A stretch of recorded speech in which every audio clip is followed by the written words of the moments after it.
Welcome back to the Comic Book Bullies from Nerds New Bully. I'm your host Leroy, aka Bob Barkley, with my co-host. Yeah, it's Eli, aka Bro Chacho. There you go, my bro Chacho. Okay, and you may think you know Bob Barkley is a real person. It's not a real person. He can't hurt you. I just made this shit up. So don't let your mind do a Mandela effect on you. Yeah, so we're back with another episode, and we're just gonna just jump into it. Like I said, a slight light week, and then you know what? I don't mind a light week because I don't think anybody died, Eli, this week. Nobody that we know of. Nobody that we know of. But if you know somebody, what do we know? our condolences. But the way we start off this show, if nobody died, I mean, I get a chance to get into some weird shit before we get into the podcast. Don't worry, Eli. Not child shit. Cartoon porn will be later on. Won't be this week. But we are gonna talk about something you want to talk about. And that is what we're gonna talk about. Okay. Oh, yeah. So your favorite show, I think your favorite show based on what you did 2 episodes ago, Stranger Things. Haven't seen it. Don't know what the fuck's going on with it. Have no clue. But it's such a popular show that it has invaded like the cultural zeitgeist, if you will. And yeah, this scene in particular, I don't know what the fuck is going on in this scene. I know this scene has went viral. It's been a big thing, and the reason of the scene has been going viral, not because of the scene, because like I said, I don't know what the hell's going on. It's because of the song that was playing in the scene. And apparently it was because I just looked on Spotify. So that's the whole thing we're going to start off with. Kate Bush. We're going to start off with Kate Bush. So apparently Kate Bush, big time artist in the 80s, who I've never heard of, even though I was in the 80s at the time, never heard of. And I think I know why I haven't heard of her. But this is Stranger Things has made this her second biggest single of all time. So right now she has like the #1 single in America from a song she made back in the 80s, like 30 plus years ago. So I think that's in fucking insane that she does that. And not only that, like the song is everywhere. Like I have heard people playing it down the street, like in their car, bumping it like it's they're not playing Cardi B or Megan Thee Stallion. They're playing Kate Bush. It's the 80s all over again. I mean, let me think. We got Kate Bush, #1 song in America. Top Gun is the #1 movie in America. We're beefing with Russia again. It's the 80s, Eli. Everything comes around again. I don't think Top Gun is #1. I heard Jurassic Park beat its ass. Okay, so a dinosaur movie beat it. I just want to gloat because fuck Top Gun. It's a dinosaur movie. Okay, so technically, an 80s movie got beat by a 90s movie. Okay, we'll let them have that. But the thing is, Eli, if we're gonna start with the 80s, we need to bring all the stuff back. First off, bring all of Kate Bush's stuff back because I was just started listening to her stuff. Like I haven't heard the song before. Netflix. I went to Spotify. This is a song me stuck in my head all week, digging into her stuff, saw some other music she had. I didn't know that the Maxwell song, This Woman's Work, like a very, very popular R&B song, was her song. She did it first, and he got famous off of it. I was like, whoa, that's a thing. I didn't know that. So my thing is this. Okay, since Fortnite want to rip off everybody and take everybody's stuff, like rappers and TikTok stuff like that, do this dance. Put this dance in Fortnite. This is because I didn't know she was a dancer too. So she like had this hot ass dance back then. I don't even go to the club. I want to go to the club and do that dance just for that and then leave.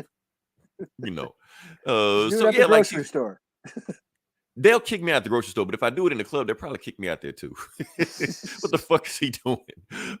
Yeah, so like I said, if you're gonna do some 80s stuff, man, bring back all the 80s stuff, man. Bring back the Jerry Curl. We're gonna rock it next week, Eli. I'm gonna get one. You gonna get one? Well, what's his face? In Pulp Fiction, he tried to remember Jules of Samuel Jackson. Of Pulp Samuel Jackson tried to bring back the Jerry Curl. And he pulled it off. But you can't do it like Samuel Jackson did. But like I said, if you did it like Randy Watson when he did it, you can do it then. But here's the thing, Eli, the Jerry Curl might be coming back because guess what happened at MTV Awards? Lil Nas X rocked it. So I mean, let's not pretend like all the 80s fashion wasn't made by the LGBTQ community anyway. So might as well bring it all back. So yeah. I mean, members only jackets and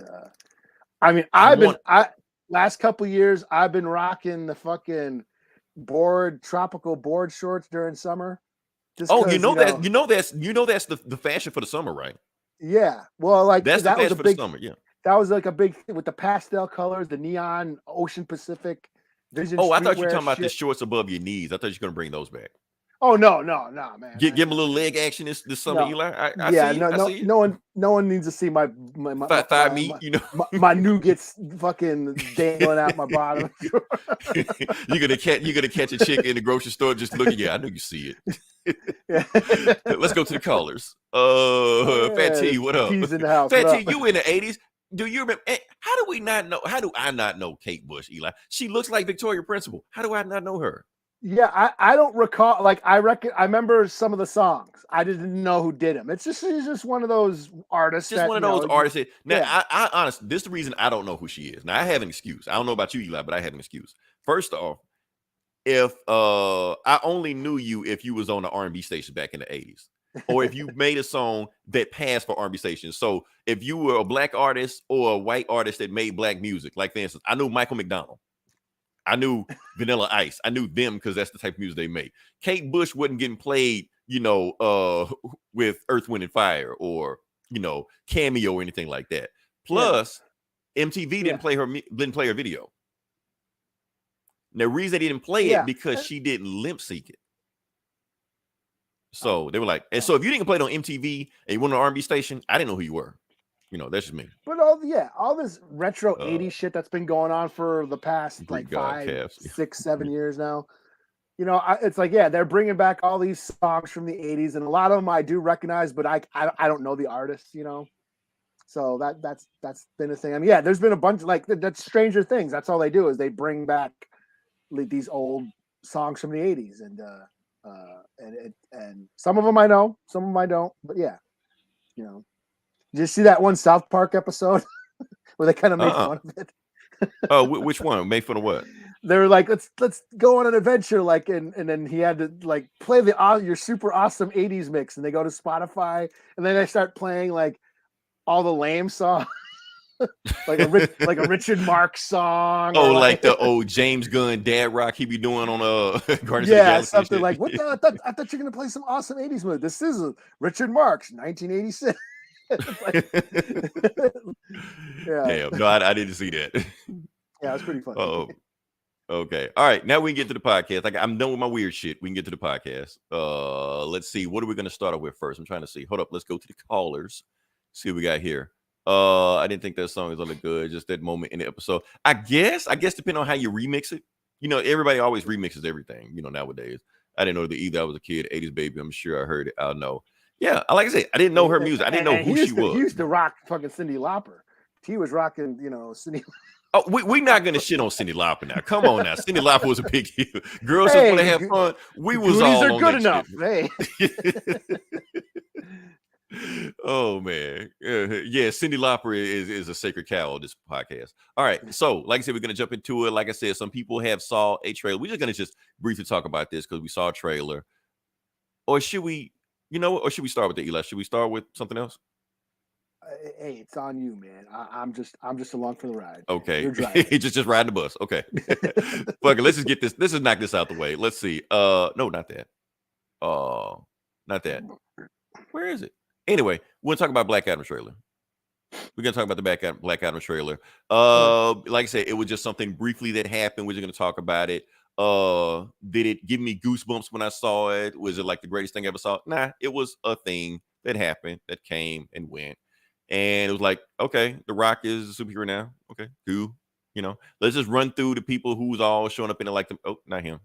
He's in it, but yeah. So we got Hawkman, but we don't know who that is. Now, I do want to say something about Hawkman. He is the most convoluted DC character there is. I don't care how hardcore DC fan you ask. Ask the DC fan that you know. Who is Hawkman and what's his origin? And they're just gonna stutter for 5 minutes. They're like, well, he's they don't know. DC doesn't even know. So I don't know what they're gonna do with him on this movie. They'll narrow it down. So he's gonna be a space cop. He's gonna be an Egyptian prince, or both, or Hawk Girl reincarnated as a dude. I don't know. They just do whatever the fuck they want to. This don't know who that is. I almost guarantee I will bet money that in the comics she's a white redhead. I thought she was Starfire. Not. She could have been What okay. Now you trigger me, Eli. Now you trigger me because she could have been Starfire. We can't find anybody who look like Starfire. Look at this. That's Starfire. But here's the thing. or Starfire's cousin or something. Orange fire, whatever, brown fire. You know?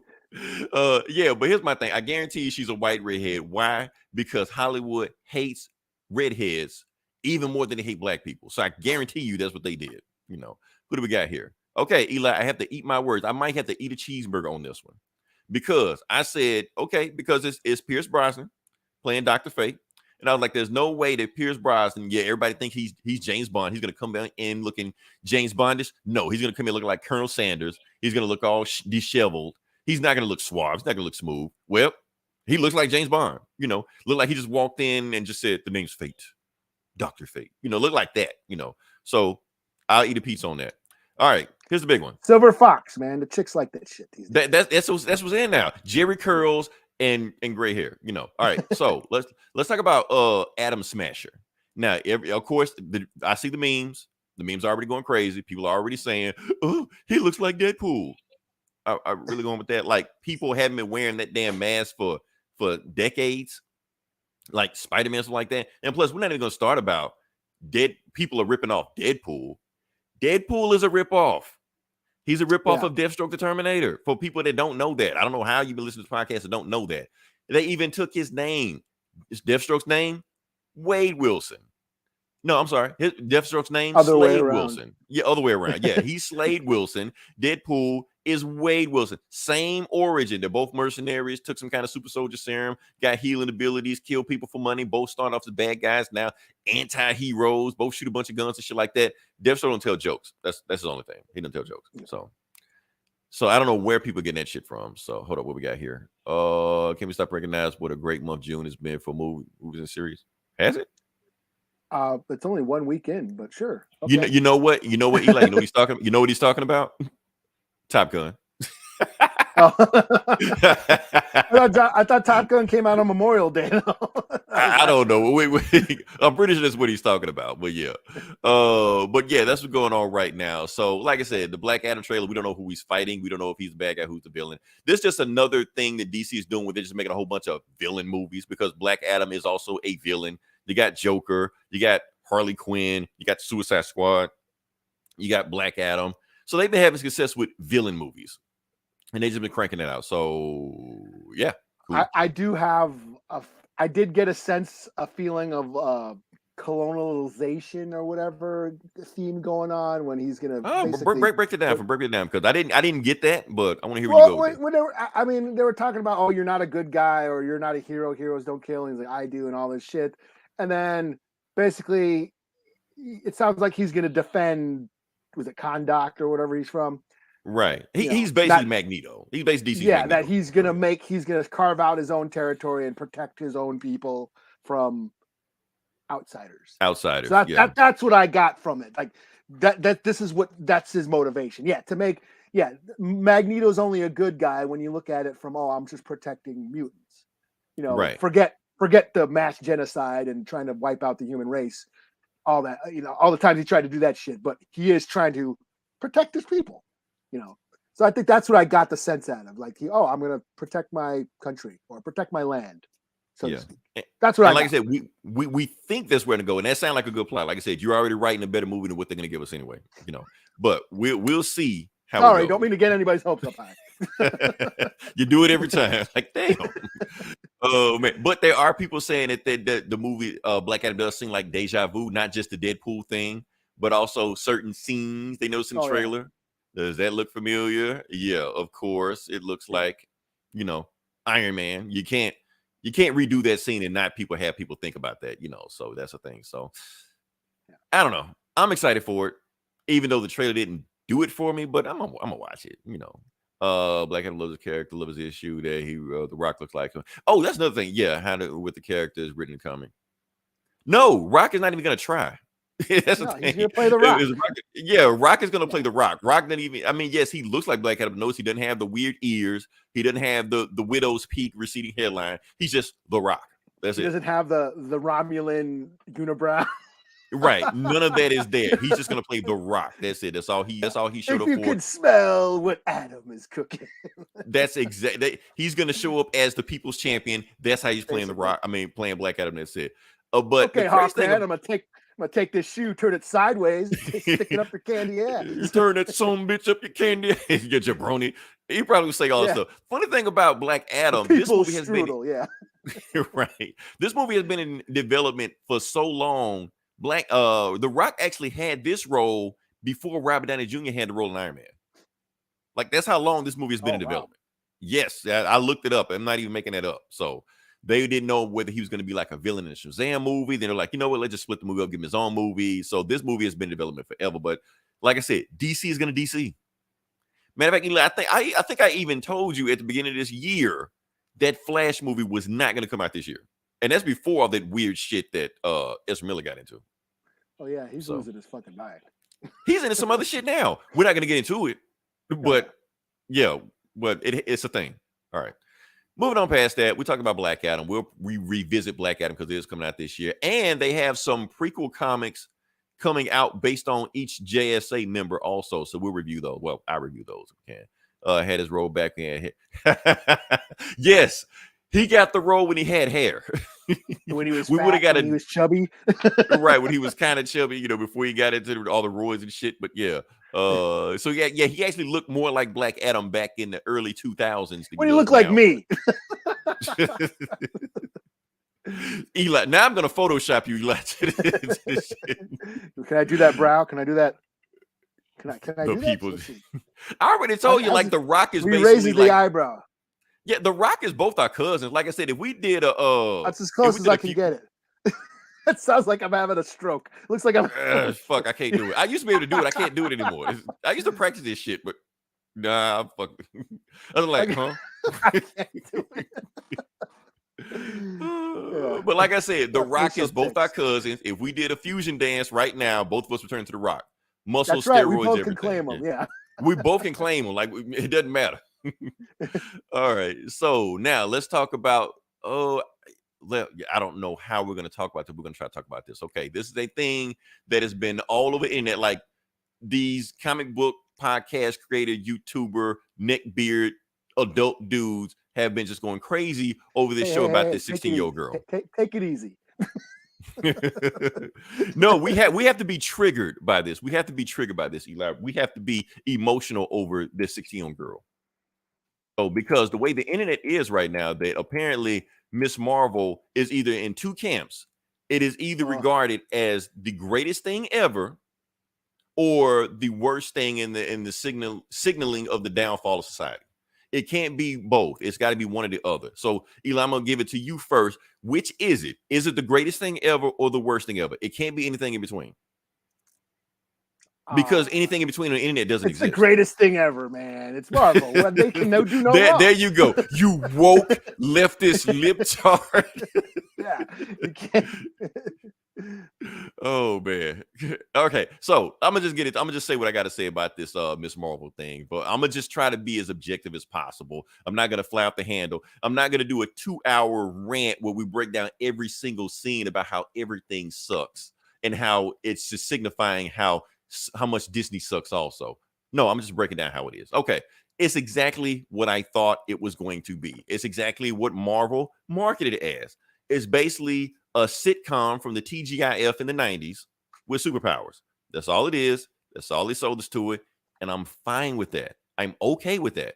It doesn't have to be the greatest thing ever. Doesn't have to be the worst thing ever. Sometimes a thing can just be a thing. Sometimes it just be just whatever. And that's what it was. Like I said, it was more of a matter of fact, the plot of the pilot was a typical sitcom plot. Yes, she wants to go to Avenger Con and blah, blah, blah, stuff like that. All of this, she wants to sneak out and go to a party. That's it. Every sitcom has ever done that. It's no different from Vanessa wanting to have big fun in The Cosby Show. And that one episode that everybody knows about. It's the same thing. She wants to sneak out, go to a party. It happens. So that's the thing. And I was actually into that. Will she make it to the party? Will she get in trouble? I didn't care about her saving the world and, destroying galaxies, shit like that. We've done that before. We just had Moon Knight fight a big alligator, some shit like that. Just leave it low level. Keep boots to the ground. Keep it low key. Let us know what the internet, what the real people of the MCU feels like. And plus, Eli, out of all the superheroes that we've seen so far, she's the most relatable to us. Because she's also a podcaster that gets only 2 views within a month. So I related to that, you know. Yeah. So my thing is, you know, honestly, I thought they were gonna get deep into this episode because there was something going on in this episode that I thought was actually like had some meat to it, and I thought they were gonna dig into it, but they kind of like dipped a toe in it and dipped out because they want to piss off people. First off, I mean, like I said, we got to talk about that the show is about a Muslim character, about a Muslim family, about basically a over religious family. Like whether you're Muslim or not, some people can relate to that. Now, her thing is that she wants to go to this party, con, whatever you want to call it. It's a thing. She wants to wear tight clothes. She wants to cosplay. And I thought the show was going to get into a commentary about women just wanting to do sexy cosplay. You know, that don't care anything about it. They just want to just show off their bodies, just get into that and stuff like that. But they didn't. They talked about it briefly, but they didn't go into it. They even show like this chick wearing like some sexy Captain Marvel, not Captain, Miss Marvel clothes, you know, that doesn't know anything about this stuff, that doesn't know anything about the Avengers, doesn't know anything about Miss Marvel. She just want to just, you know, wear some shit that just make it look sexy, you know. And I thought they were gonna, for the clicks. So I thought they were gonna dig into that and get into that about basically how you got this over religious, overbearing mother that doesn't want to. Because the one thing about Miss Marvel is that she can't be. I'm talking about the Kamala Khan version, not the Carol Danvers version. The Kamala Khan version can't be overly sexualized. I mean, that's just not in the DNA. It's not in the character. Now, Carol Danvers, when she was Miss Marvel, she was always sexualized. But of course, when they made her Captain Marvel, they kind of toned that down, made her more gender neutral, gave her the captain thing. They did that on purpose, you know, because she was basically a sex symbol in the 70s, or as much as a sex symbol a comic book character could be in Marvel, you know. But I'm trying to think what else I could say about this show. Like I said, some of the jokes were hit or miss. It's pretty much a typical Disney stuff. But like I said, if you grew up watching TGIF, you know, with Step by Step and Full House and Sister and Family Matters and Smart Guy and all the shit like that, Wonder Years, all the shit like that, it's right in there. Boy Meets World, it's right there. You know, it could fit, you could stick it right there in the behind. Because I think with Miss Marvel, I think the plan with this show was always to make it a show. I don't think it was ever going to be a movie like Hawkeye was at one time, or you know, anything. I think it was just going to be a TV show because that's the format the show always was. Oh yeah, let's see what we got. Lots of parallels to origin of Avengers, Endgame, Festival Party, relationship with parents. I like the background animations. Yeah, it basically was trying to feel like Spider. I think it was trying to feel like Spider-Verse. I think that's the angle that the Spider-Man movies were trying to do. But of course, they were a lot bigger. Of course, you got them teaming up with Iron Man and shit like that, and Avengers popping in left and right, and multiverse and shit like that. But at the beginning, it did feel like it was okay. What is the ground level feel about the Avengers? And I feel like that's what this show is doing, you know. But all right, like, what you thought about it? Well, I mean, I think back to about the Spider-Verse. I mean, I think Kamala Khan is a Spider-Man inspired character.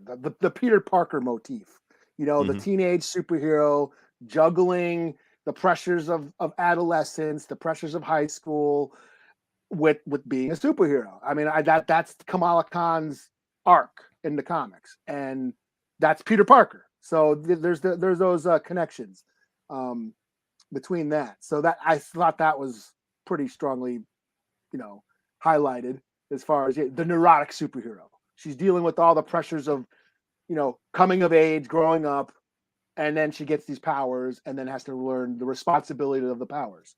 So yeah, I thought that was all right. But yeah, I mean, as far as the show, I thought it was like a slightly better Naomi.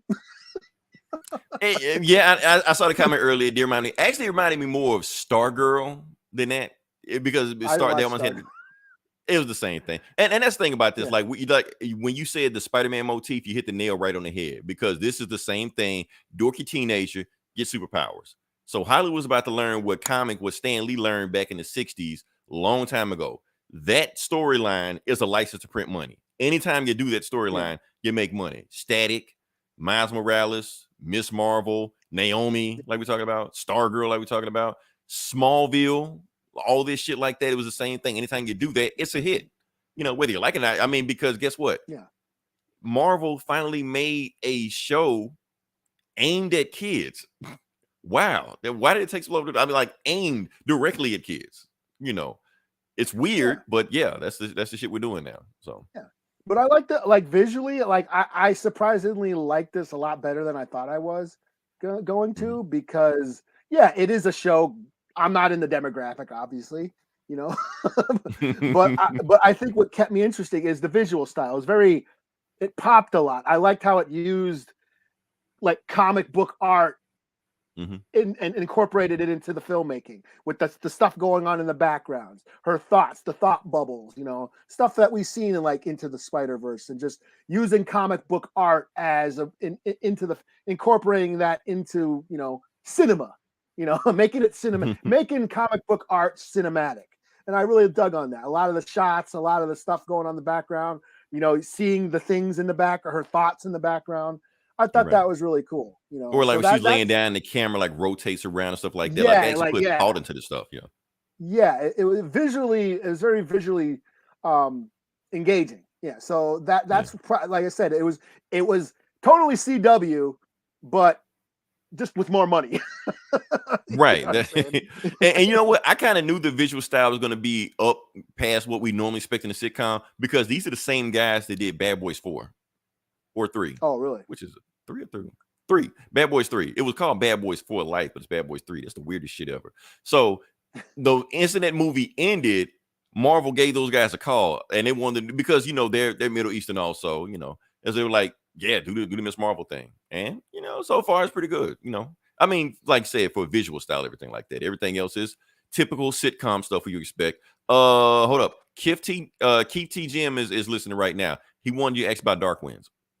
I don't know what that is. Oh, we were just discussing that, like Keith. Yeah, we were just discussing that before we started recording. I only watched the first episode. I want to watch the second one and get a more, you know, get a better handle on it, and then collect my thoughts, because I just watched it before we started recording. But yeah, I figure at some point I'm going to talk about Dark Winds and all that. But I've been on the internet kind of registering my concerns about the show already. But overall, I enjoyed it, you know, for the most part. You know, I'm just glad that native actors are getting some work. So nice. But yeah, we will revisit in the next week or two. Yeah, let me watch the rest of the episodes, and I'll chime in on it. All right, now I think we're doing Miss Marvel. We may revisit Miss Marvel. Yeah. We'll see, unless it goes to some epic cosmic shit. If it's just more, you know, TGIF, Family Matters shit, be like, okay. And one thing I will say about Miss Marvel is it's funny that it's leaning into nostalgia, because Avengers movies are over 10 years old now, that now it's drawing now those original, you know, Iron Man. The kids. Phase one now. Phase one is now nostalgia. Yeah, like there are kids that grew up with the MCU now. Yeah. You know, so I think that's some, you know, I don't know if it's clever or not, but hey, nostalgia sells. The member berries. The member berries are hanging low.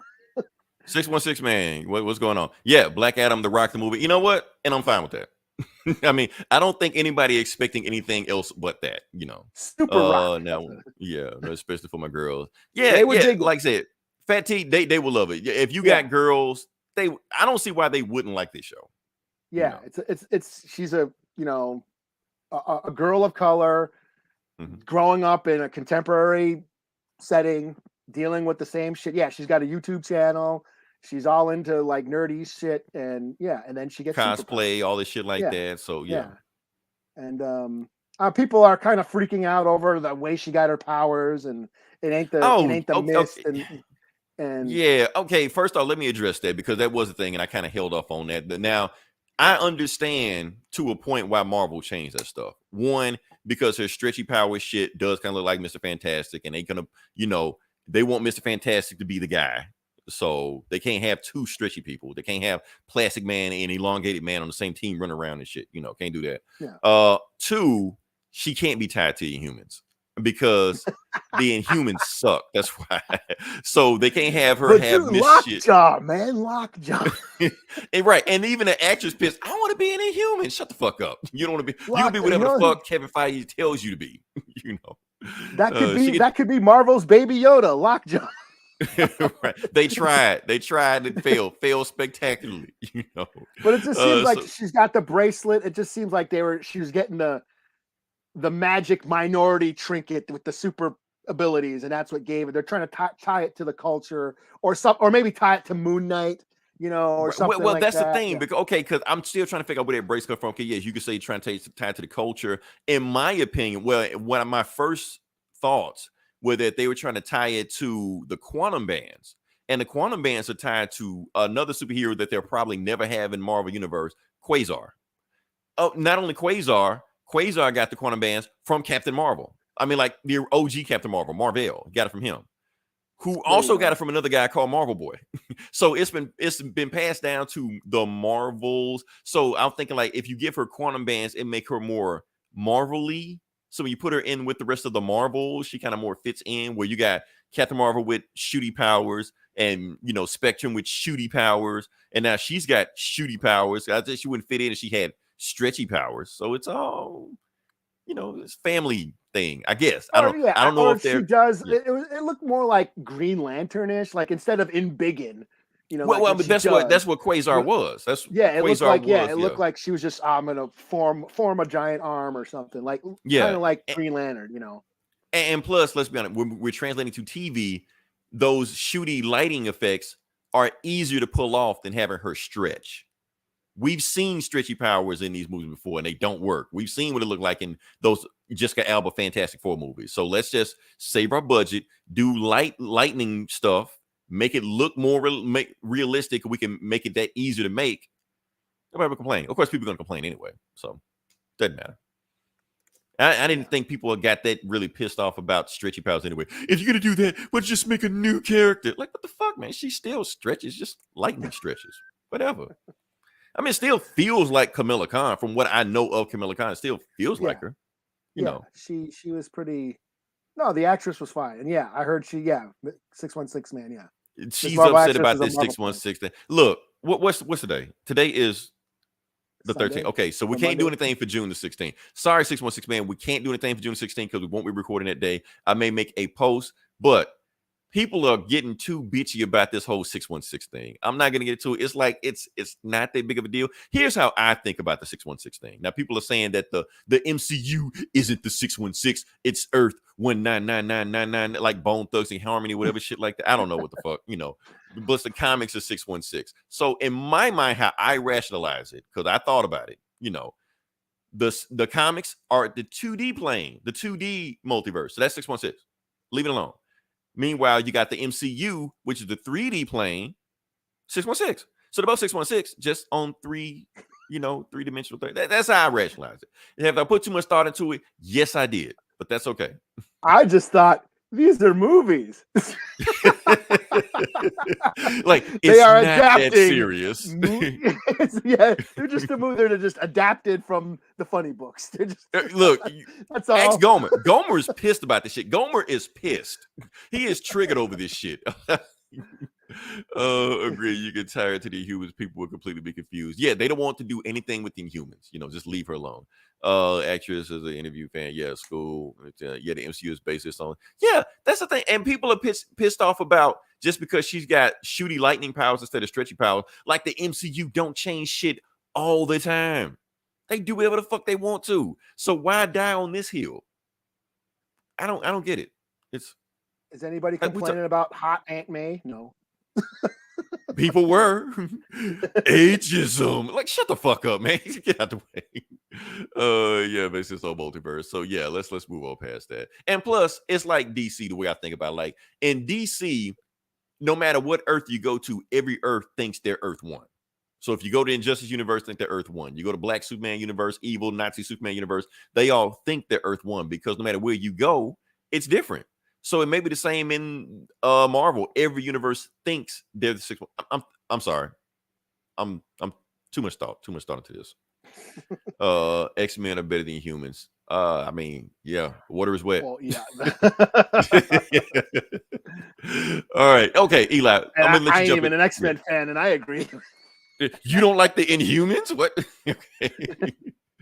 Oh man. All right. So this is on you, Eli. Like I said, I want to hear you talk about and I want you to spoil it for me. Let it rip. Don't care. Give it to me. Whatever you got. Well, there's not much to say about the new episode of Obi-Wan other than I was wrong. all that shit that I bitched about last week, I was just bitching to the wind. O'Shea Jackson is not Quinlan Voss. Quinlan Voss didn't even show up yet. So okay, O'Shea Jackson. But you said yet. You said yet.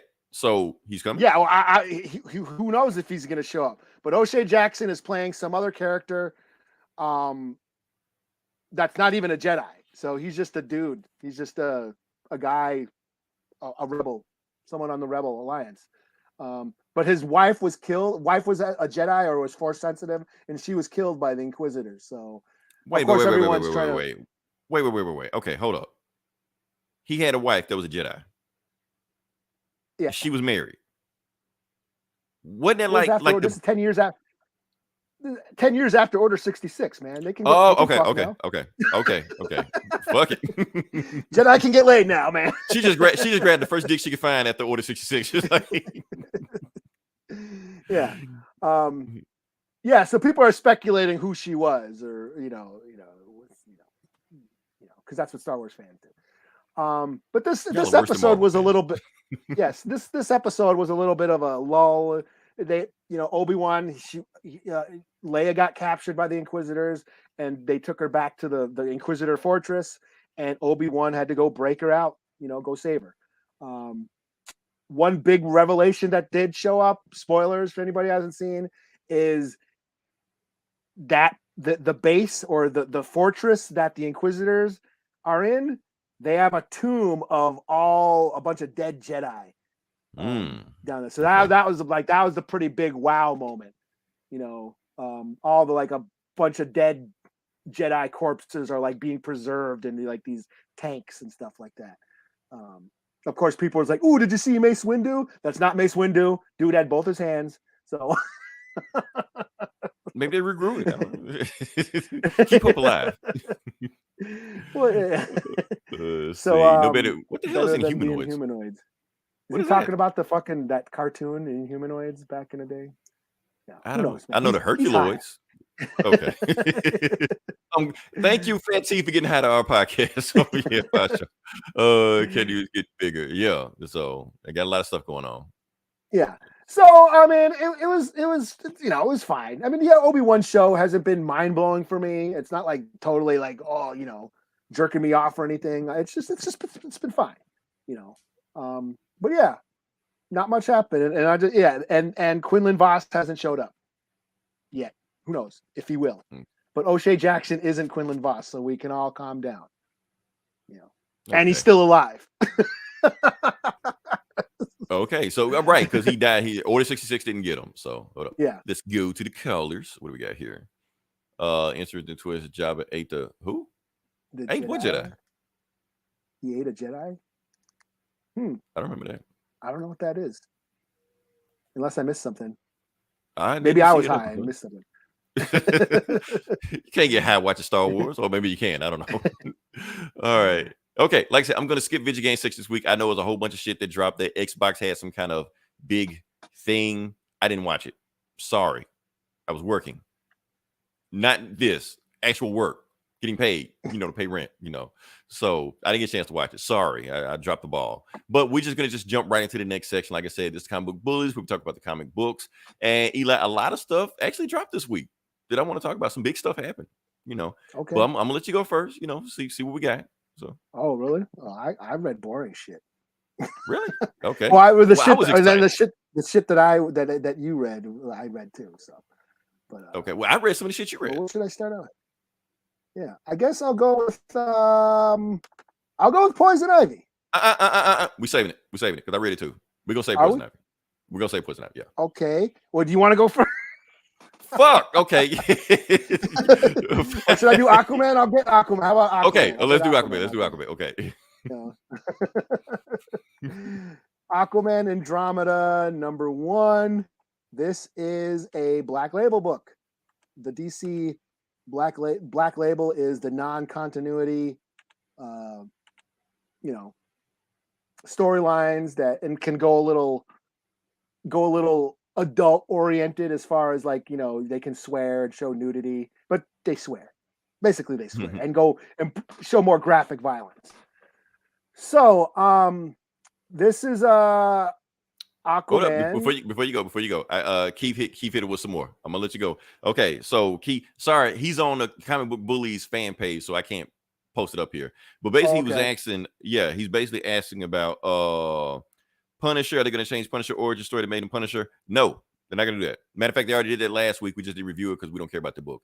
What they did was change the first person he killed when he was a kid or some shit, but it didn't really change him. Oh, that Jason Aaron, that new the Punisher Ninja book. Yeah, talking about that. Yeah, I'm not even reading that. Yeah, I stopped reading it. I'm gonna read it in trade, but that's what Keith is talking about right there. So yeah, they changed some shit, but I have but no idea on that. In the grand scheme of things, what they changed doesn't matter. You know, Punisher, Frank's still Frank. So okay, Aquaman, Andromeda. Okay, Aquaman, Andromeda. So basically, this refers to there's this Andromeda is a top secret experimental submarine that the government has made, and they sent to Point Nemo. Now, Point Nemo, for those who don't know, is an actual place on Earth. It's in the Pacific Ocean. It's what they call the spaceship graveyard. NASA, all the space programs around the world, NASA, Russia, China, when the spaceships or space shuttles and rockets enter back into the Earth's atmosphere, they crash land into this area of the Pacific Ocean, and that's where all the space garbage is, and they call it the spaceship graveyard. It's like the furthest place in the ocean that's from land. That's the furthest from land. It's in the middle of the Pacific Ocean. So, anyways, this submarine, this top secret experimental submarine, gets called to go check out this. I got a question. Did you know that before you read this book? You just knew that at the top of your head. I've known about. I didn't know what it was called, but I did know. I didn't know that. I've never heard of that before. Okay. Yeah, that there is an area where all the space garbage goes, in the sea. I just didn't point. The Nemo, more you know. Okay. And I'm sure they're talking to Captain Nemo from 20,000 Leagues Under the Sea, or Finding Nemo. Or Finding, who's reference to Nemo, Captain Nemo. But anyways, this submarine gets called there because something fell from space that wasn't a man-made rocket. So they go there to go check it out, and they get attacked by a big giant Kraken monster.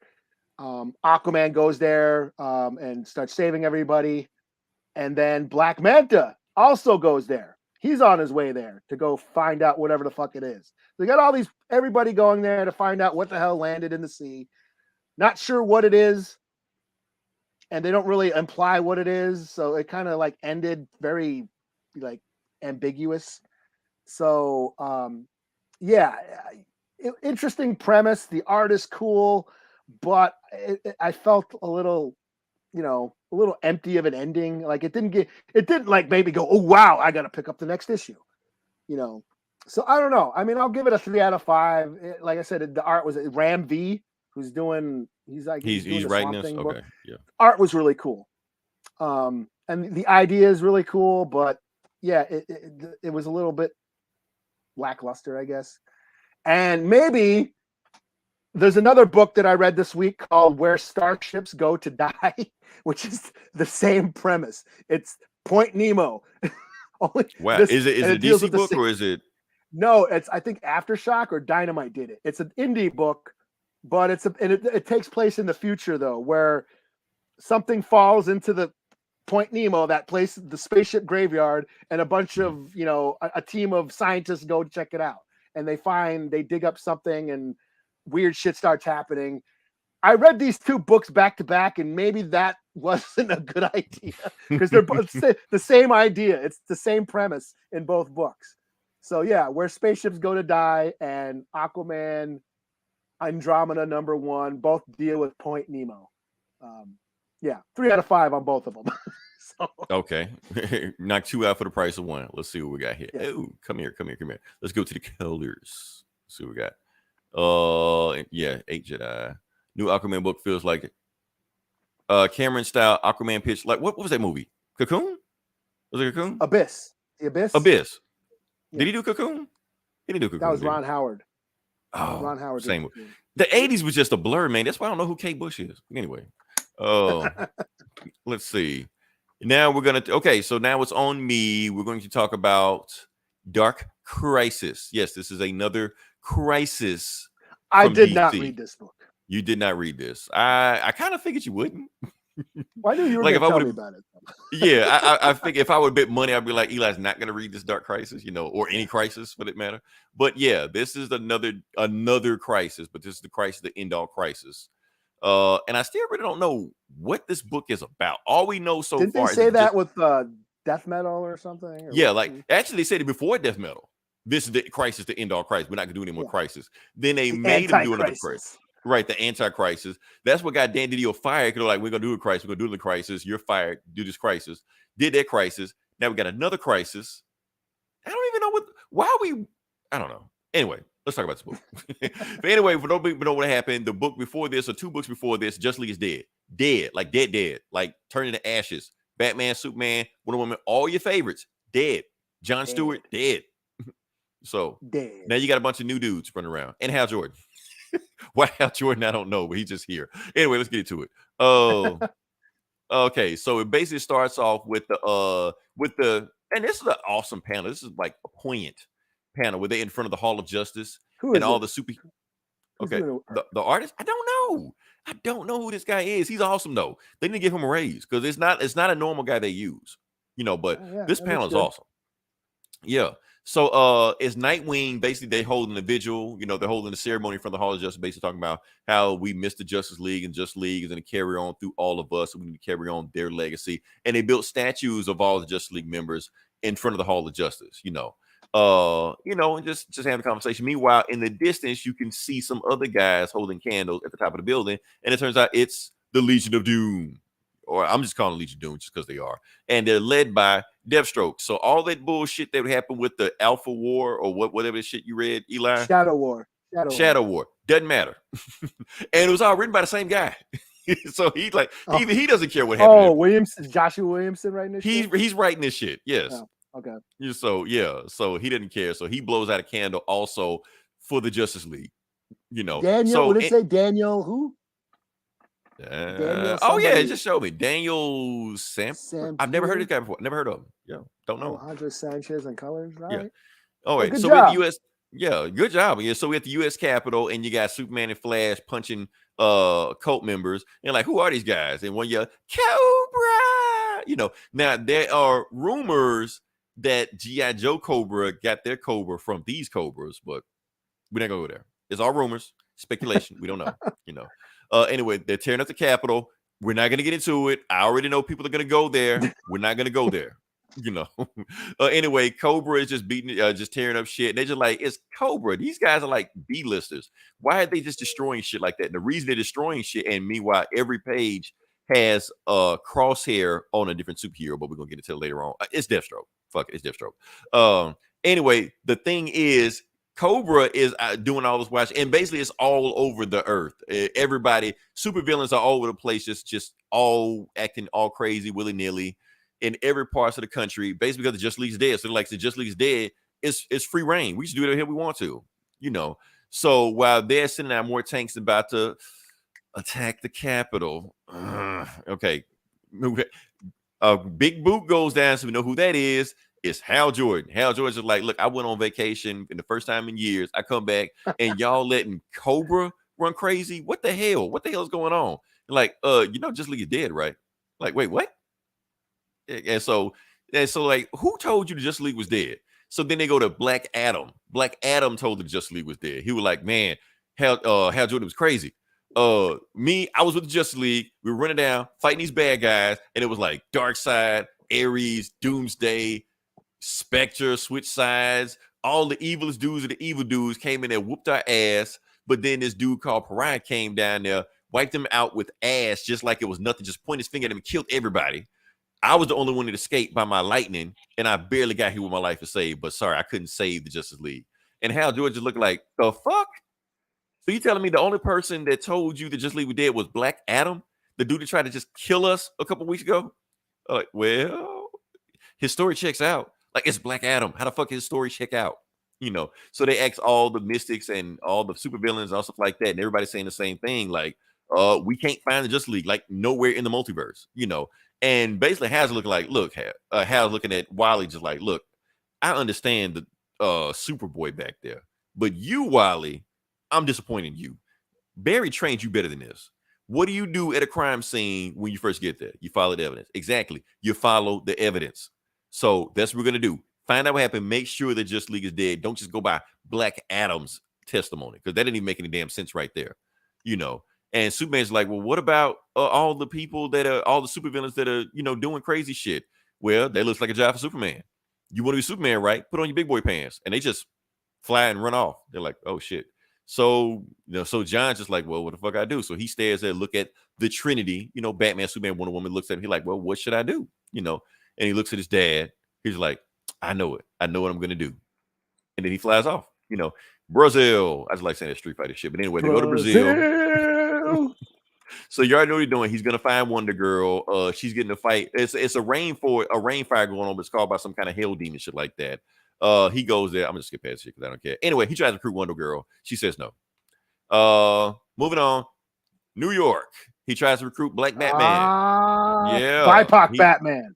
BIPOC Batman. That's right. So he goes there. He's chasing out some bad guys, stuff like that. Superman shows in, takes him out, no problem. You know, and he's just like, what the fuck you do that for? He was like, I was trailing them so they could lead me to their supplier. Now that you just beat them, now I don't know what a supplier is. He's like, well, shit. Well, you want to join the Justice League? You're like, no. Well, the Justice League need a Batman. And he did. Joining y'all? Well, go ask one of the Robins. You know, I'm out. And so he just drives off and that's it. You know, see, like shit. So the next page, the next panel is basically him asking anybody at this point. Just in the, like anybody he can find, anybody would say yes, he's just asking them, you know. So he finally gets to Black Adam. He's like, Black Adam, I want to show you something. I have recruited the Justice League. And you look at the team, and you got like Harley Quinn and Aqualad and Dr. Light, Killer Frost, and Booster Gold. So this panel was leaked online like weeks ago. People were like, what the fuck? But guess what? When Black Adam sees it, he says the same thing. Like, what the fuck? Like, this ain't no damn Justice League. He's like, come on, man, we can do this, man. Join my team, man. Join the Justice League. He's like, this ain't no fucking Justice League. He's like, first off, how old are you? And then he looks at Killer Frost. This one's gonna stab you in the back. He looks at Harley Quinn. This one's crazy. Ain't gonna stab you in the back. Fish Boy, he's okay. But the rest of them, and like, and why do you need 2 Blue Beetles? I said the same thing in a post. It's like, hey, plus the rest of these guys suck, man. What the hell are you doing, man? He's like, first off, these aren't Justice League members. They need the Justice League, not children. You know, look, son of Kal-El, you trying to run before you can walk. I know what you're trying to do, but you're not ready for this. Plus, we know who needs to lead a Justice League team. Not this Justice League team, a real Justice League team. And it cuts to Nightwing. That's who needs to run the Justice League team. Just cut to Nightwing. Just cut to this shit. He's training them. I do want to say this, like, so the Teen Titans are back, even though they were never a thing in the New 52. Cyborg's acting like he just all buddy with everybody, even though he wasn't even with them. But now he's with them. So, booyah. Okay. So anyway, one of the Teen Titan recruits has a bomb strapped to his chest, and it blows up. So it blows up part of Teen Titans Tower. And meanwhile, with Teen Titan Towers, you got the whole bunch of bad guys, the Legion of Doom, rushing in there. Let's just break them down. So you got Wolfman right here, Skeletor, Miles Morales, Cardi B. So, and just a whole bunch of people just running around here, just attack everything, you know, and leading them by Deathstroke. So Deathstroke is like fucking evil now. Why? I don't know. I didn't read that Alpha book. I don't know. And who the hell is this? Why does she have a apron on? I don't know. Anyway, bad guys. So they find Beast Boy, and they're just like, Beast Boy was spying on you. And he's like, you won't stop us, Slade. You won't tear down the Teen Titans Tower. They're like, I don't want to tear down the Teen Titans Tower. I want to leave it up as a graveyard for you. And he points a gun at Beast Boy, and bam, shoots him in the face. Dead. Out of there. So we go to the second multiverse, and basically you got Pariah out there, you know, basically saying, I killed the Justice League, but the Justice League needed the darkness because the darkness, how they were made, a blown up planet, dead parents, they need the darkness. So what I'm going to do is rebuild my own Justice League using the symbols of the old Justice League, and I'm going to destroy the multiverse. Yeah. Huh? Yeah. Huh? So that's What? what we got. Yeah. Huh? So the ending, What? I'm like, What the fuck? Huh? yeah. I guess.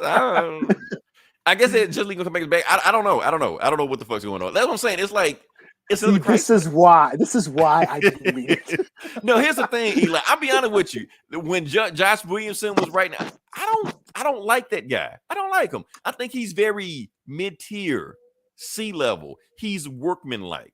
He's there when you need to get a job done. If you need a big crossover event, you don't get that guy. Because if you get that guy, you get mediocre shit like this. That's my thing. You need your heavy hitters. You need your Scott Snyders, even though he's gone, doing shit. But whatever he's doing, you need that. Fuck, well, don't get Bendis. Don't get Bendis. I just thought about that. No, hell no. Grant Morrison or no, because we're going to be spending 5 months just trying to figure out and breaking down the first issue of Grant Morrison do it. So yeah, Broke out to the more reboots. Detective Chimp, the head of the Justice League. Right, just weird shit, Yeah. But that's my thing. 616, man. They just rebooted it. Like maybe not even a year ago. They're rebooting it every fucking every year. At least it used to be a 5-year gap. It used to be a 5-year gap at first. 5-year gap. Let's do some tidying up. Let's do some house cleaning. Let's do some little stuff. This wasn't even a year ago. They rebooted everything, and now they're redoing it again. Yeah, the dark death metal or death metal, and then they had the future state and I don't know. Yeah, then rebirth and they're just gonna do it again. They're gonna reboot it next year. So fuck. This is why. This is why I let you.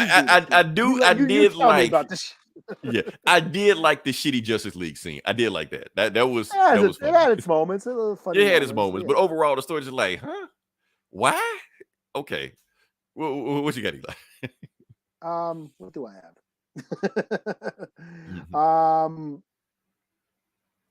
Am I doing Poison Ivy now? Not yet. Okay. Oh. Okay. Well, the only other one I got is this the very last final girl, or no, it's the last. Hold on, let me. Look, I got it. The very final last girls, number 2. Yeah. Yes. I can remember it either. So. Yeah. Which the last final girl is actually a book by Stephen Graham Jones, that native horror writer, which it was a slasher novel, which I've actually read. So so this is the last very final girls or something. I forget already. The very final last girls. So this is a horror book. This is basically, it's got a kind of a cool premise. It's an indie book. I forget what the label is called, who does it, but this girl, she survives like a zombie outbreak. Zombies running around. She's boarded up in her house with her sister who's sick. I think she got bit, but she cut off her limbs and shit. But then the government comes in and rescues them. And they throw her into this like secret government program where other girls who have survived metaphysical horror situations like slashers or, haunted houses or any kind of, alien invasion, dream sorcerers like Freddy Krueger type guys, any girl who survived that, they get thrown into this program where they are training and rehabilitating them. So it's basically a group of final girls teaming up. And there seems to be a threat going on, some sort of weird supernatural killer is going around doing shit. And it's only 2 issues so far. It's cool. It's a cool idea. It just drags a little bit, but the idea I think is strong enough where I think I'm going to keep reading this because I am a horror fan. I dig slashers. I dig, the idea of, the final girl is a motif in horror movies now. The last remaining survivor who has to take on the killer. Ripley's the final girl, Ripley's the final girl. Sidney Prescott, Laurie Strode. And normally, hell, Sarah Connor. That was a slasher motif. Yeah. And Nancy, it's almost a trope. Like when they are final girls, when they come back in the sequels, they come back as badasses. Yeah, Nancy from Freddy Krueger from Nightmare on Elm Street. Yeah, so I dig the idea that all these final girls get together and form some sort of super team, and take on a threat. I think that's pretty cool. So, yeah. So like I said, it drags a little bit, but the idea is strong enough where I think I'm gonna check it out. So I give it a 4 out of 5, just for. And plus the cool cover idea. Is a homage to what, Friday the 13th, first one. Friday the 13th, yeah. Yeah. So I know a little something, like And the first issue was a homage to Evil Dead. Had an Evil Dead, right, had hand up and stuff. Yeah, okay. Yeah. So all right. Check it out if you're into horror, indie horror. So yeah. All right, so next book we're gonna do, and I didn't do this one first. Thor number, what is it, 26? Are we really that high up? Anyway, Hulk versus Thor. This book is getting nuttier and nuttier as we go along. You did read it, didn't you? Okay, yeah, I know you read it. Okay, yeah, this book is getting out there. It's getting out there. Like I said, Hulk versus Thor. I think this is part 4 of this storyline. I think if you remember. For those that haven't been keeping up, basically what's going on is that Hulk got so angry that he recreated the gamma bomb that created him times 1,000, and it was enough to Hulk out Thor. So Thor is a Hulk now. Thor smash. He's been infected. Yeah, that was a thing in the Al Ewing series. Hulk, any Hulk being, She-Hulk, regular Hulk, Joe Fixit, Abomination, anybody who's been infected with gamma can now infect other people around them with gamma. Yeah, and they even name it. They even name it in this book, like what's the name of the thing that can do it. But we'll jump into it. Okay, so like I said, Thor is Hulk. Hulk is Thor, or whatever. Yeah, hey, it come into play because, like I said, he's smashing the Rainbow Bridge. So that sounds like some Buddhism shit. Like emptiness is form is emptiness. All right, so it starts off with Thor as the Hulk, and he says Thor smash. So he smashes into that celestial ironmonger buster Hulk thing, but like it just smashed through that shit, and then the celestial armor tries to just defend itself, shooting Thor Hulk, and then he rips his arm off and beats him with it. I love it. Anytime a comic does it, I love it. You always get a plus for me on that. And meanwhile, Tony is outside of it, just look like, man, what the hell, and he's like, man, stay back, Thor, calm down, this isn't you. And Thor is about to turn him into a finely minted paste with the punch. Before he can do it, Hulk shows up, smacks him, punches him through that celestial Hulk buster, or through a mountain, one of them, or both, I don't know. And then Tony's just like, Bruce? And he's like, Bruce isn't home. They're like, oh shit. You're like, you might want to run. And that's when Thor comes back and just smashes right into him. Thor is just like a final girl, his damn self, running away and shit. And Thor is just beating the living fuck out of Hulk. Because like I said, he's Thor plus Hulk. So right at this point, Hulk is getting his ass whooped, And then he cocks back and just like, Thor smash, just caves his rib, caves his chest in, Meanwhile, it goes into Banner's head, and he can feel the effects like in his head. And Odin's just like, what the hell, Banner? You gonna help me get my son back? Or you're gonna sit there and be a weakling like you always been, like everybody say you are? You're like, no, I'm gonna help out. Okay, good. All right, so what do we need to do?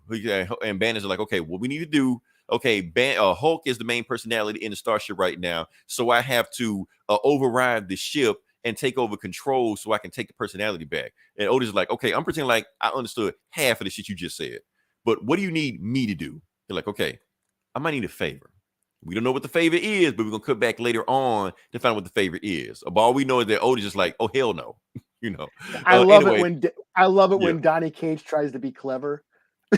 We see this shit coming a mile away, but let's pretend like we don't know. Like we've never read a comic before. What's going to happen? This is going to be a mystery. Anyway, more shit of Thor and Hulk just beating the shit out of each other, stuff like that. And Tony's just like, man, I got to get the hell out of here. Anybody help me out? So the Ravens, Hugin and Mugen, whatever their name is, I can't remember their names. They basically, I don't know. Yeah, Huey, Dewey, and Louie. Yeah, Hobbs and Shaw, whatever the fuck their name is. All right, so they talk to him and like, Tony, we're gonna get you out of here. You're like, You gonna be at it. So the Rainbow Bridge pops up, and it's Sif. You know, Sif is there. She just like, I brought you here, Tony. So what I'm gonna do now, I'm gonna bring Thor up here. He's like, no, that is a bad idea. I don't know if you've seen what's going on down there, but that is a bad idea. Tony, I can see everything. I know what's going on down there. So the thing is, if Thor is out of control, Hulk is not going to be able to stop him. The Sword of Asgard is going to be the one to stop him because nobody else is allowed to stop Thor other than us, you know. So that's when Thor, you know, just getting the shit kicked out of him by, well, now Hulk is starting to fight back. So kind of even. But Sif is trying to Rainbow Bridge him up to Asgard, and he stops her from doing it. He actually grabs the ground like, no, I'm not going. So she like, this is the first, she like nose bleeding, you know, it's like that like Dark Phoenix shit. Oh, he's too powerful, you know, and it gets to the point that Thor breaks the Rainbow Bridge. How? Cause reasons, you know. So the Rainbow Bridge is broken. So that means the teleporting shit to Asgard, you can't do it because you need the Rainbow Bridge, the Bifrost Bridge to do it. So done. So now they're screwed. They have no way to get Thor off of their planet, you know, or anybody on the Asgard for that reason. Yeah. So yes, the Bifrost is gone. Like it's never been broken before. It's been broken a bunch of times. But anyway, Thor's just like, oh yeah, we're totally screwed now. He's gone. The Thor I knew, he's gone. And Banner's like, no, I can still stop him. He's like, no, we can't let you stop him. Like, whatever, I'm not gonna join you, whatever left of your brain that hasn't gone crazy yet, I'm not joining your crazy ass scheme. He's like, no, you need me to stop him because I can't stop him as Hulk. Because if I stop him as Hulk, that thing called Titan, he keeps saying Titan. Like Titan is gonna come out of me and possess Thor, and it's gonna possess me, and it's gonna destroy everything. Now, unless you help me out. Now, about that favor. Now we go back to the favor. So Odin said hell no at first, but now he's like, well, I got no choice. So bend over. I don't know what the favor was, but anyway. So yeah, the Thor is just like, leave Thor alone. You know, the same shit we've been always saying like that. So anyway, Mjolnir is flying past him. He thinks Mjolnir is coming to him, but actually like breaks his arm, you know, and flies right past him. He's like, Thor, hammer, Hulk. And so Banner is back in the driver's seat now. And Odin's just like, you better be right about this. He's like, well, if I'm not, I guess we're gonna find out. So Hulk grabs the hammer and taps it on the ground, which if you read the old Stan Lee Jack Kirby run, if you tap it on the ground and you got Mjolnir, he who is worthy possess the power of Shazam. Yeah, that guy. So now you have Thulk, Hulk, Thor. I'm trying to, okay, we're gonna combine this. So is it Thulk? You know what? Or HHor. I'm gonna call him HHor. I was just about to say HHor. The mighty HHor. That's the name of this podcast. The mighty HHor. And he's like, you want it back? He's like, give me my hammer back. And so they just running each other. And you know, they do a whole Ninja Gaiden, NES shit. They about to clash, and boom, they hit and destroy the planet. So that black hand, doom. Crack of doom. So that black hand of God or whatever it is, gone. They destroyed it with a punch. So this is turning some crazy like YouTube screw attack death battle shit. You know that we always bet on and shit. It's turning into that. So I don't know, Eli. It's getting so crazy. I almost want to say they're jumping the shark. I don't know if I'm there yet. But I don't know how much farther you can get. It's just big, stupid fun. Yeah, let's just get crazy. Hulk Thor versus Thor Hulk. Okay, yeah, whatever. You know. Yeah. Some people say Marvel is kind of be lazy on this because let's just give people more powers of the other people. You know, turn Black Panther into Spider-Man and just go at it. You know, but whatever. You know. Yeah, this is why we still read. So I said in issue 1, this is why we read comics, so we can watch superheroes punch each other, and that's all this is. It's superheroes punching each other. Right, and they just destroy the planet. What do you expect, man? Now we on Dragon Ball Z level shit, you know. And we said this a year ago. Like we said last year when the Immortal Hulk ended, and Thor, like, didn't Thor kill Galactus? Right. Wearing his helmet on the Bifrost. Yeah. You got HHor or Hulk.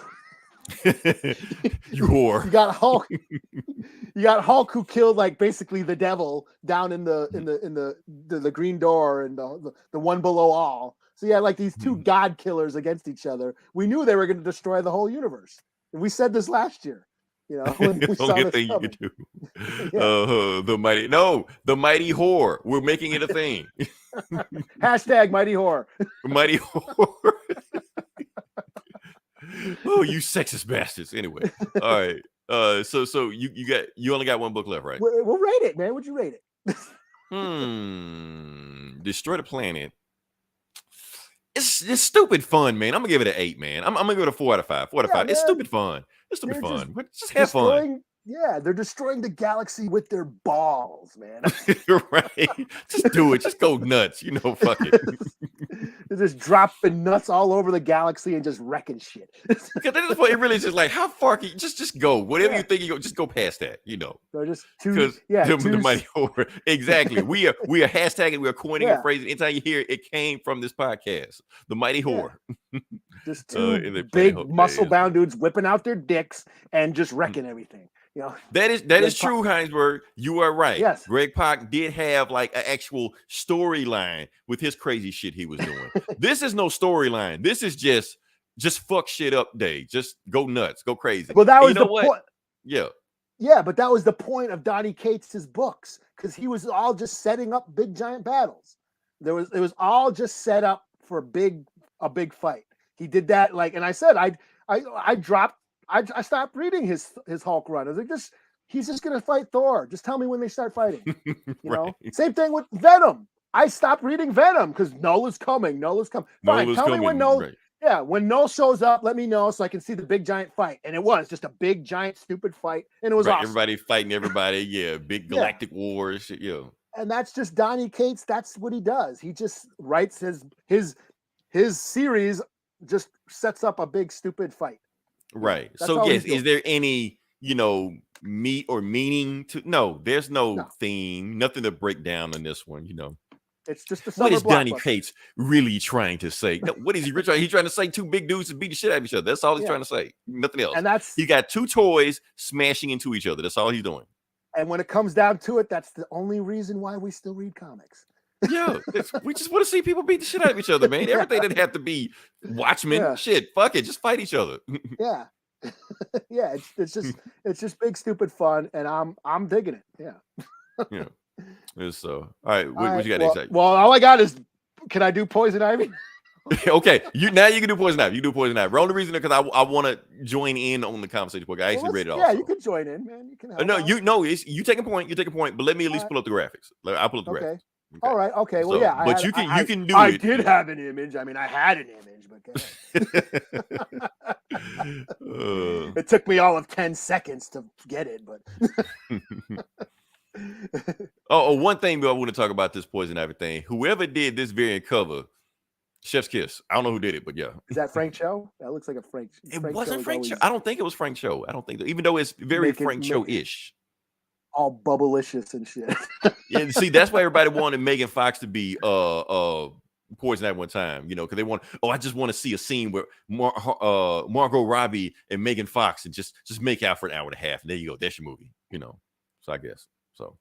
I don't know. Nah, man, get Ice-T's wife, Coco or somebody. Oh yeah, some video vixen just. Yeah.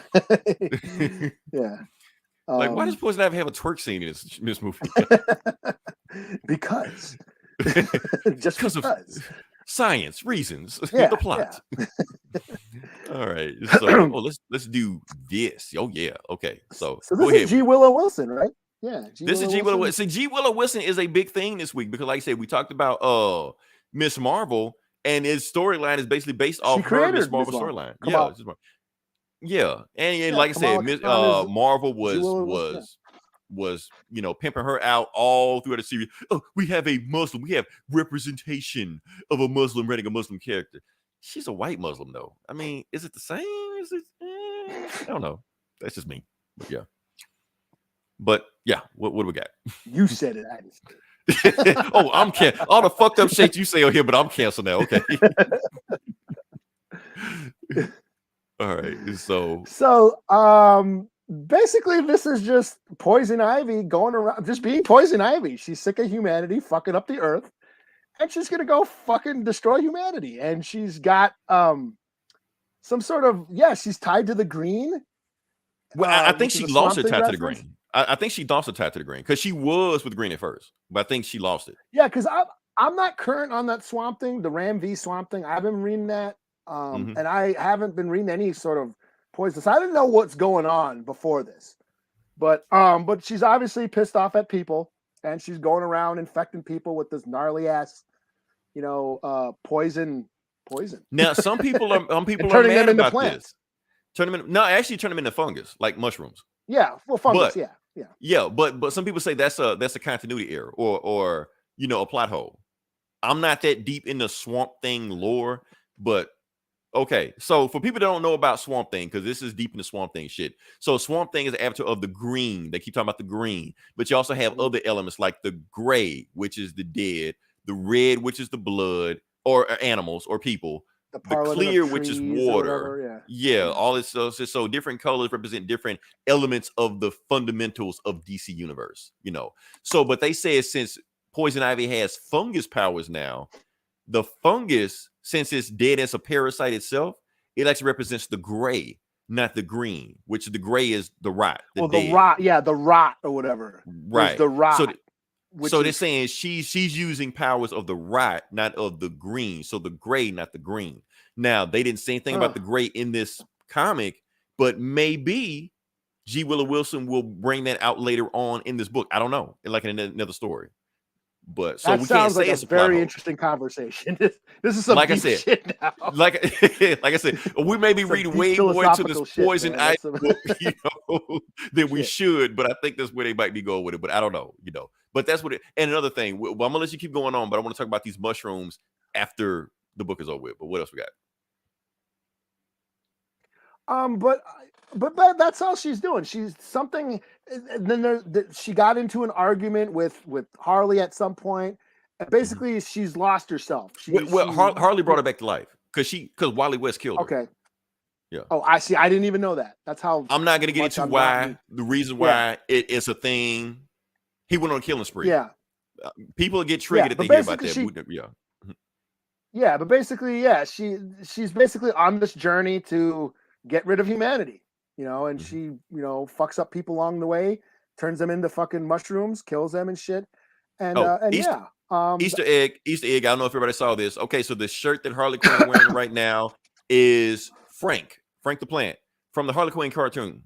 Oh, the show. Okay. The show. Yeah, he doesn't exist anywhere but there. Yeah, I just looked it out like, oh, Frank is there. Okay. Let's see. I remember DC doing powers and clay base banging. What? I don't remember that either. I don't remember any of this shit. What the hell? Okay, yeah, that's new to me. 616. You got me on that one. So yeah, but okay. Yeah, but that's about all I can. That's about all I got. I mean, I liked it. I really dug on it. She's talking about it's very environmental message. Humans fucking up the world, ruining the environment. She's pissed off about it. And she's pretty sadistic. That's what I dug about this. She's pretty sadistic. What I like about it also. Yeah. Yeah, she's like, because that's the thing about it. Because like I said, Poison Ivy is a supervillain. And the problem I have with a lot of these supervillain books that get their own books, they try to make them heroes, the good guys, anti-heroes. Even Dr. Doom, they're like, oh, let's kind of make him the hero of this story. No, Poison Ivy is just a piece of shit. Yeah. Poison Ivy is just a piece of shit the whole time in this book. She doesn't like, I'm gonna be a hero or I'm gonna change my way. No, she's just a piece of shit. She is exactly what you expect from Poison Ivy in this. Killing people. I like that she's a piece of shit. Exactly. I like she's a piece of shit. And she likes killing people. That's the thing about it. So she didn't pretend to be a hero or anything like that. Yeah, she's not. It's not fluffy. She's not being the cute, pretty, fluffy Poison Ivy. She's she's out straight up murdering people. She's not trying to atone. She's not on a redemption tour. Fuck all that. She wants to kill people. That's what she wants to do. And she's like, actually, and she even tells her victims, this isn't really bad what I'm doing. Your death is, giving life to other living things. So right, because she's saying it's like with the green, it's a cycle. Like, okay, if you die, your body goes to the green and it feels the green, so it's all death and rebirth. So to her, it's all one thing. Which is true. That's what it's supposed to happen. Right. It's right. What ashes to ashes, dust to dust, all this stuff like that. Yeah. So yeah. Now, again, here's the thing. Philosophical especially if they bring the gray into it. That's the thing, like I said, for the people that don't know that much about Poison Ivy, yes, she is a Batman villain. She started off as a Batman villain, still fights Batman all the time, but they started adding more like supernatural stuff into her where she's tied into the green. So Swamp Thing is just as likely to show up in this book as Batman. Matter of fact, she even says that I got to get out of here before the Bat family shows up or the green guy, because I don't want problems with either one of them, so but here's the thing, Eli. One thing you have never asked me on this. Okay, we gotta get at this because we talked about Poison Ivy Lonely. One thing you have never asked me on this podcast, Eli. What am I most scared of more than anything in this world? It ain't Large Marge from Pee-wee's Big Adventure. So that's second. The first. Let me see if I go to it. So the first thing I am scared of more than anything in this world, I'm gonna see if I can go to it. It actually is in this Poison Ivy book.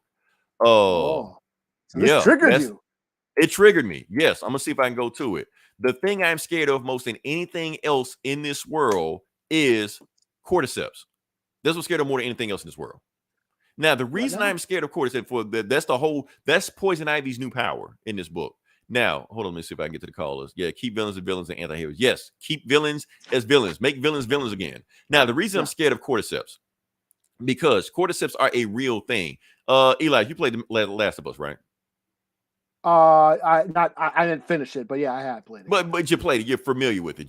Okay? Yeah. It's okay. That's the thing. Like the plant zombies. That's exactly what it is. That's exactly what it is. The Last of Us, basically, humans were infected by cordyceps, and that's what triggered the zombie apocalypse. Now, the thing is, cordyceps are real. Like I said, that's a butterfly right there that is infected by a cordyceps. Well, people don't know what cordyceps are. They're basically mushroom parasite fungi that can affect living creatures and basically take control of them. Now, for the most part, they've only been able to do like insects, small animals, things like that. But they can control them and basically move them however they want to. They can't affect humans, but it's always that what if? What if they could control humans? Or just if they did that, that's how the zombie apocalypse started. One variant virus. We're one variant away from a cordyceps virus that wipes us all out, and we're going to be looking like mushroom heads walking around just like The Last of Us. I'm gonna be like knocking on Eli's door, shit like that. Oh, I'm a mushroom head. I'm gonna eat you, shit like that, because some mushroom is controlling me, So yes, cordyceps scare me more than anything else on this planet, and Large Marge. But yeah, what do we got? There's a movie called The Girl with All the Gifts.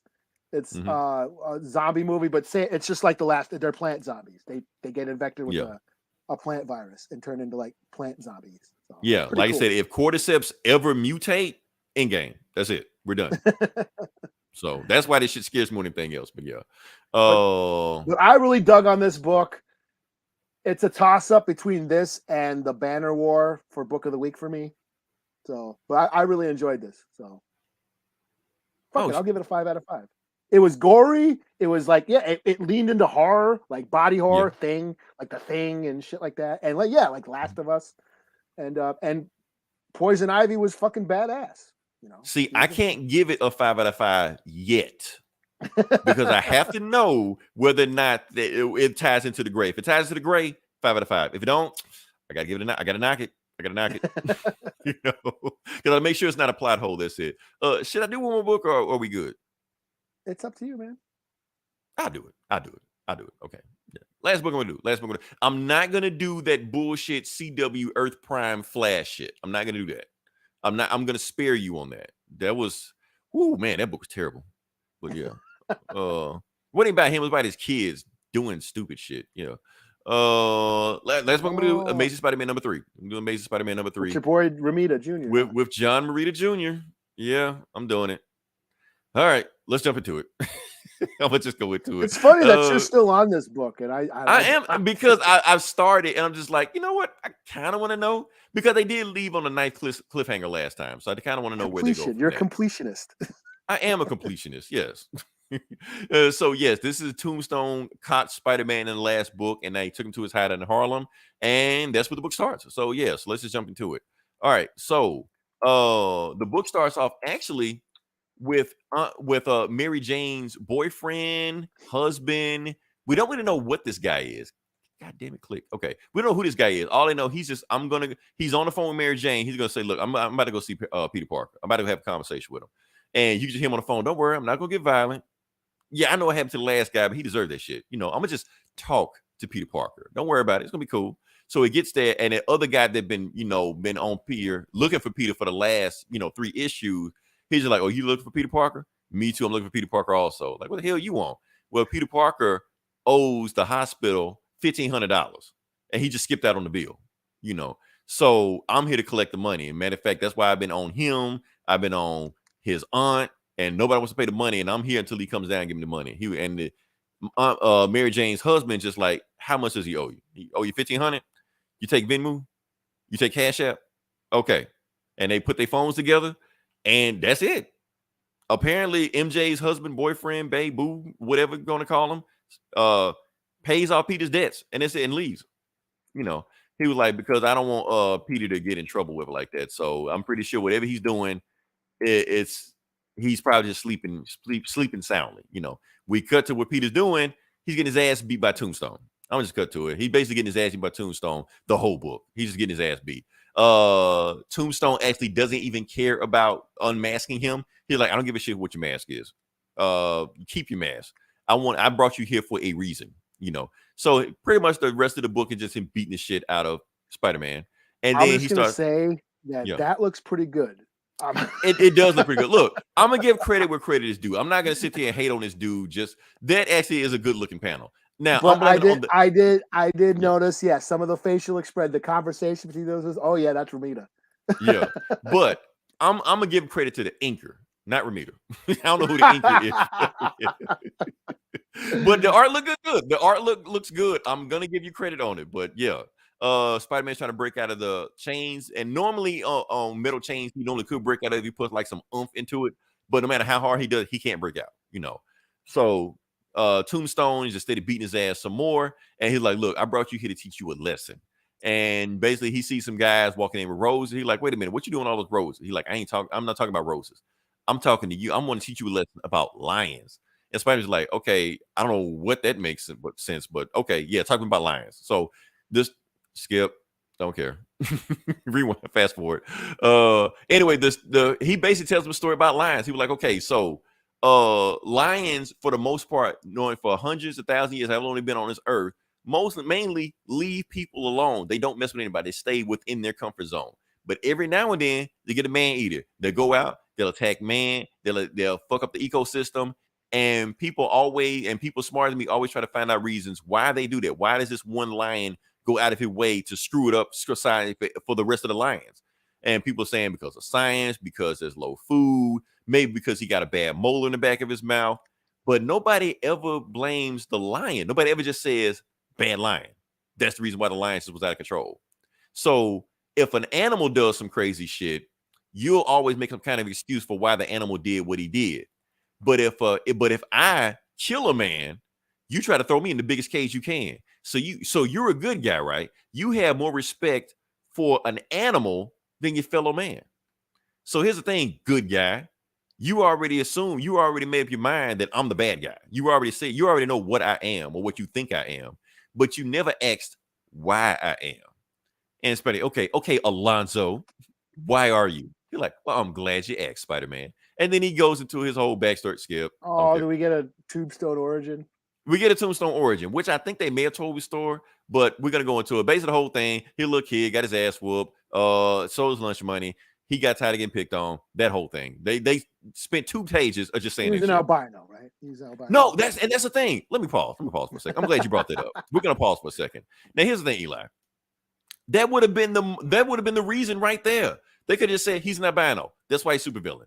But they don't go there. And I think, me personally, because it's a white writer, he doesn't want to go down that road. He's thinking it, but he doesn't want to go down that road.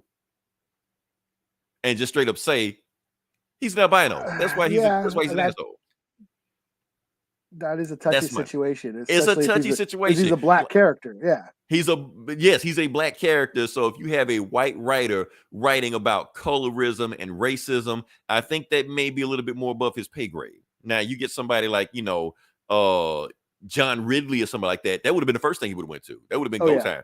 All you gotta do is just say, Coach, man, Coach would have had a field day with this, man. That would have been the whole book right there. It would have just been like him talking. It'd just be monologue word bubbles and shit like that. Yeah, just a because that would have been 22-page monologue. Right, because we've all grown up. We've all went to school with albinos. Everybody had an albino in their school, and albinos get picked on all the time by everybody. They get picked on by white kids. They get picked on by black kids. They get picked on by everybody, Asian, everybody. So all you got to say is, I was albino. I got tired of being picked on. I'm a supervillain. But he tried to go into more detail, and I was like, yeah, you ain't got to go into detail, man. Just say that. You spent 2 pages to say I'm albino.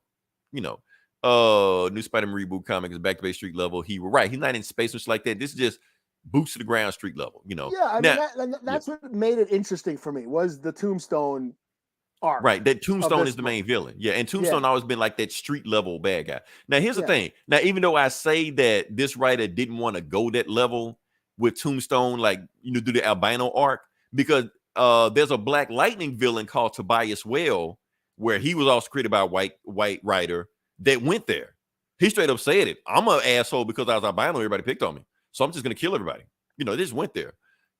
So, or maybe he didn't go there, but I'm pretty sure this guy don't know anything about Black. I mean, and here's the thing. I mean, I have a daughter with special needs, and her school is full of kids with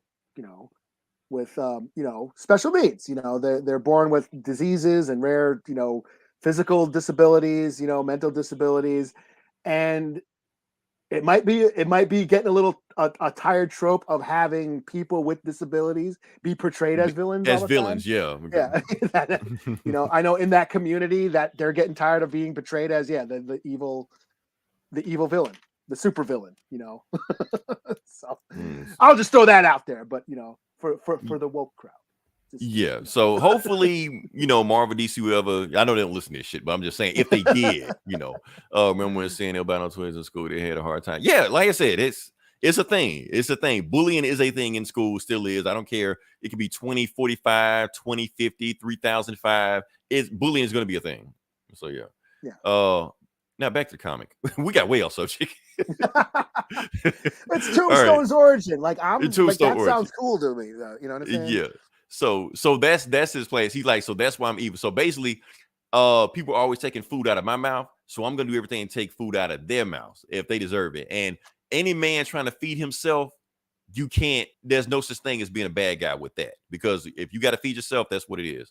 So anyway, the bad guys come down and they all dress like the Rose's henchmen. And Spider-Man's like, why? So you brought the Rose's men down here? Like, no, I didn't bring the Rose's men down here. I got my men dressed up like the Rose's men. They're going to go up and they're going to shoot up 125th Street. Like, wait, what? So since they're dressed like the Rose, people are going to think that the Rose has something to do with it. So what's going to happen is that your friends are going to come down and shut the Rose down. Maybe Captain America, maybe Daredevil, maybe Rocket Raccoon. I don't give a shit who it is. They're going to take out my competition and I'll be the number one guy left. Since you got me in a situation, your friend's going to get me out of this situation. It's chestnut checkers. Exactly. So Tombstone is playing it. And he's like, matter of fact, Spider-Man, that's a lesson I want to teach you before we kill you. So before he leaves, he's just like, all right, now kill Spider-Man. I'm gone. But he's doing the evil Batman 60s shit. He's leaving before they kill Spider-Man. Like, why the fuck you leaving? And Spider-Man, I'm gonna tie you up to this giant glue machine. Right. Well, it'd be like Austin Powers, like, come on, Dad, we got a gun. We can kill him right now. Like, no, he's gonna just leave. And he's like, I learned my lesson, Tombstone, learned my lesson. He's like, nah, well, you learned it too late. All right, goodbye, Spider-Man, Godspeed, and then he closed the door on him. And you see the guy cock the gun and to be continued. So that's in the book. Yeah.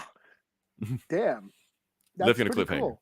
It was pretty cool. Like I said, Tombstone has always been an interesting villain, But like I said, street level is hard for a lot of comic writers to do, unless you're a good comic writer. This comic writer is a lot better than Joshua Williamson, so I have faith in him. So, and like I said, he has Tombstone down packed.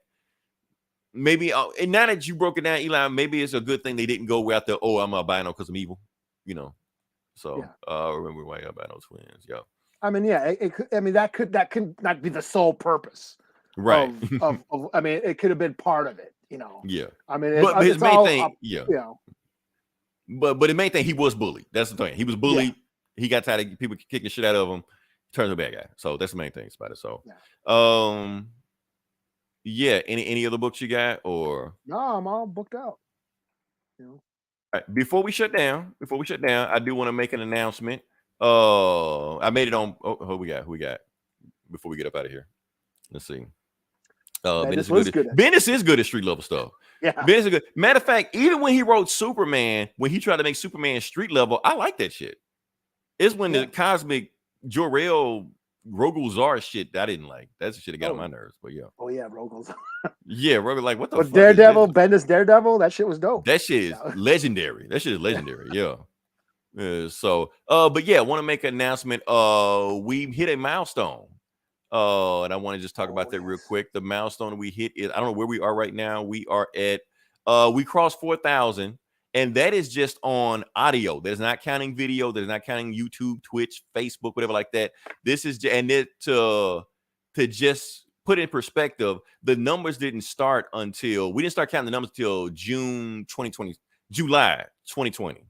So this on like in a 2-year period, we hit about 4,000. Now I know Joe Rogan hits this in one episode in an hour. I know that we ain't Joe Rogan. We do what we can. I do want to give a shout out to some of the people that hit us because there is one audience, United States. There is one. The top one is Washington and Seattle, Washington. Here's the thing, Eli. I think I know who that is. Oh, really? So if you're the person that I think you are, that you are pretty much the number one person to listen to this podcast on audio, shout out to you. If I think I know you are, if you are, DM me. It's not like that. We're cool. I think we're cool. You related to people in Washington? I know some people in Washington. Oh, okay. Maybe. So that's why I think I know who it is. But here's the thing, Eli, we have some work to do. We have an opportunity. We call it an opportunity because the opportunity we have is that where is it? Back it on up. Damn it. I was going to do a thing, but I can't do it now. There it is. We have an opportunity because, we have all our listeners in Earth, but Mercury, Venus, Mars. So until we get there, Eli, we have some work to do. We can't rest on our laurels, Yeah, we better start studying our Uranus culture. Yeah. Now, to be honest with you, Eli, if we start getting hits in Mars, we're fucked, right? Oh, we got to kill these guys. So appreciate everybody coming over. We go keep cranking out some crazy shit. And our regular listeners, 616, Mob Boss. Gabe, you pop in every now and then. Yeah, Keith, shout out to you. It's too many of y'all to name. If we miss you, Fat T, Cliff. Yeah, because I was gonna do a list on the episode 250, but I was like, I didn't want to miss anybody and piss anybody off. So yeah. So if you're listening, Martians, Uranians, shout out to y'all. And like I said, we're gonna shut it down. I might end with a Kate Bush song. Like I said, man, I ain't gonna lie, man. How the fuck did I miss that? You were a little kid, man. You weren't emo. You weren't too emo, were you? No, man. Like I said, not that emo. Man. I was breakdancing this shit at the time, man. I wasn't listening to Kate Bush. I had the Michael Jackson Thriller jacket on, man, with the zippers and shit. I had that shit, Yeah. Until then, this is Leroy. This is Eli. We'll talk to you guys next week. Same bullet time, same bullet channel.